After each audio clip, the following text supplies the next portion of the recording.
അപ്പോൾ guys let's go to ഇതെങ്ങനെയായാലും ഒരു പ്രാവശ്യം പോയാൽ ചാവാൻ സാധ്യത കൂടുതലാണ്. ഞാൻ എവിടെയാണ് ജനിക്കണതെന്ന് എനിക്കറിയില്ല. അതിനോണ്ട് പോർട്ടൽ എവിടെയാണ് ഉണ്ടാവുക, നമ്മൾ ഒരു സേഫ്റ്റി ഒന്നും വെച്ചിട്ടുണ്ടാവില്ലല്ലോ. അതിനോണ്ട് ഇപ്പം വലിയ അധിക സാധനങ്ങളൊന്നും ഇല്ലാതെയാണ് നമ്മൾ പോകണം. അതിനോട് വിഷയമില്ല. ആദ്യം ഇതൊക്കെ ഒന്ന് വൃത്തിയാക്കിയിട്ട് പോവുക, അല്ലാതെ ഒരിതുണ്ടാവുക. അതാണ് പ്രശ്നം. ഇതും പൊട്ടിക്കാം, അത്രേ ഉള്ളൂ. ഈ അടിയിലുള്ള ഈ ഹോൾസൊക്കെ നമുക്ക് പൂട്ടാം ഗൈസ്. അതും പൂട്ടാം. പോർട്ടലിൻ്റെ ഇപ്പുറത്തെ 2 സൈഡിൽ കല്ലും ഓരോരുത്തർ വെച്ചേക്കാം. എന്തിനാ വെക്കണമെന്ന് അറിയില്ല, വെക്കാം, രസമല്ലേ.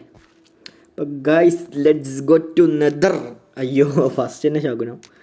ഓക്കെ, നെതറിലേക്ക് സെറ്റാക്കി വെച്ചിരിക്കുന്നു. നെതറിൽ കയറിക്കണ് ഗൈസ്. എവിടെയാണ് ജനിക്കാൻ ഒരിക്കലും മറ്റേ സ്ഥലം കിട്ടരുത് തോന്നുന്നു. മാഗ്മൊന്നും ഉണ്ടാകുന്ന സ്ഥലം കിട്ടരുതേ എന്ന് പ്രാർത്ഥിക്കും. എവിടെ കിട്ടരുത്.